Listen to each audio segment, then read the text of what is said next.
some people think he's so wonderful and so great, and I just see him on TV and he's grumpy. And I said, well, when you see him on TV, he's usually dealing with a crisis. He doesn't go on TV usually to give a homily. So it's usually either, a church is burning down or a school's closing or there's a problem. And so he's looking stern because it's a serious issue. But when he's out in the parishes and he's seeing the people, which is where he wanted to be the majority of the time, that's what he liked to do the most, you saw a different person.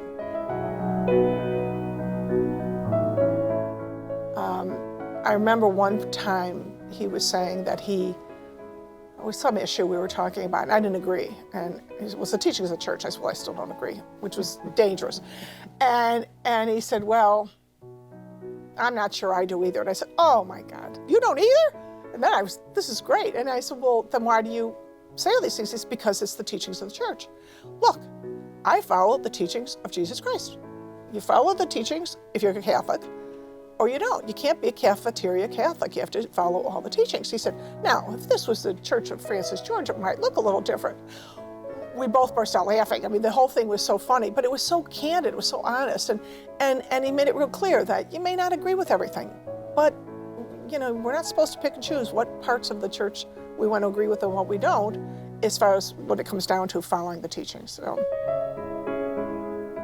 He's the real deal. There's nothing going on behind the scenes. There's no phoniness. He sees a Catholic politician that is standing at a podium and receiving an award for being pro-abortion. He's in a position to say, hey, wrong. I'm going to call you out so that you are not able to lead other souls to hell in the process. If I would ask him, how do you feel about? He'd always say, don't ask me how I feel. Ask me what I think. And he says, because what I think is what the church thinks. He was very much into believing that his role here was not about him, that it wasn't him, Francis George. That's why he didn't like these personal questions. What do you feel about this? What are you going to do there? How are you spending your vacation? What are you reading for fun? He would answer those questions, but it was a bit of a tedious chore for him. He knew he was the Archbishop of Chicago, and that was the job that Christ had given him. And he undertook it and took it very seriously, and therefore he'd always say, it's not about me. It's not about me. That's the number one challenge for all of us as Christians, is to realize life isn't about me, it's about God. But he knew that. He got that early on in his life. Someone asked him, this is early on in his time, well, what's your program for the Archdiocese? What's your plan? And he said, my program is to say Mass every morning for the people of the Archdiocese.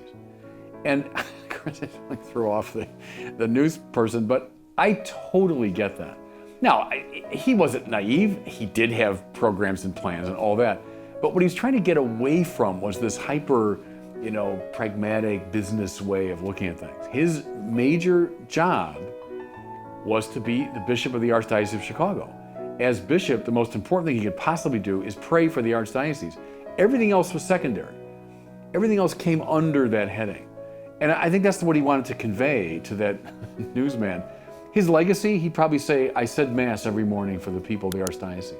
Cardinal George understood and respected the job we had to do, even though it sometimes made it a little more difficult for him.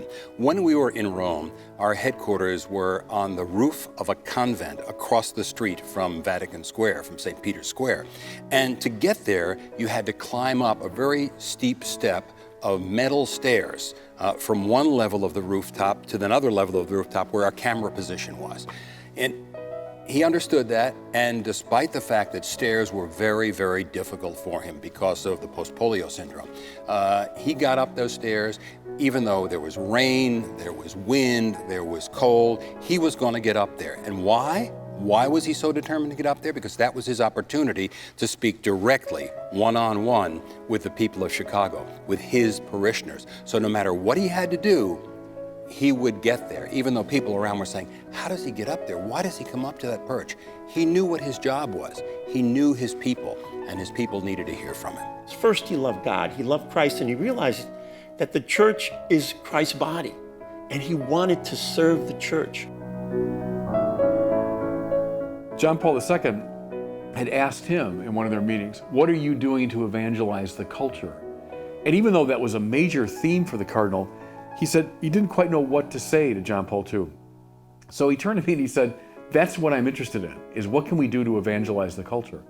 So then he got me on a path that's led me largely where I am today in terms of my Word on Fire work. Word on Fire, I think, is very much a Cardinal George legacy. I'll claim being the spiritual father of Word on Fire. He's the spiritual grandfather of it, because he brought me into this work, and then I developed Word on Fire as a means to accomplish that work.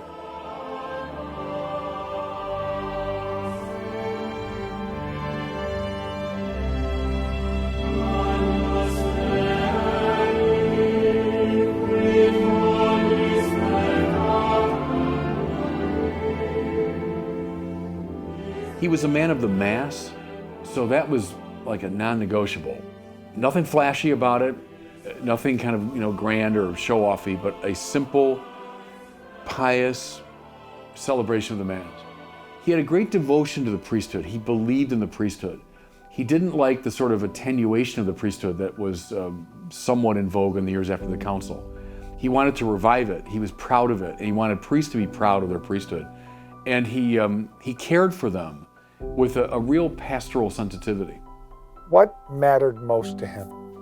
I think his priesthood, being a good bishop, was, I think, his number one thing that he thought about as far as his priorities. I think his priesthood was his number one priority.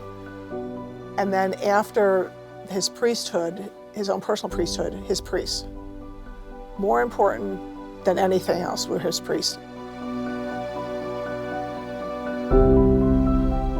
Was when he turned 50 years a priest. I came up, at that time I was the president of our bishops' conference, so I came representing the conference to the beautiful Mass at Holy Name Cathedral. And I'll never forget the way he talked about his vocation. And he said, typical, plain language, he said, my vocation as a priest, it was a good fit. Blessed will you be if you can say 50 years into whatever God calls you to, it was a good fit. And that summarizes, I think, the Cardinal.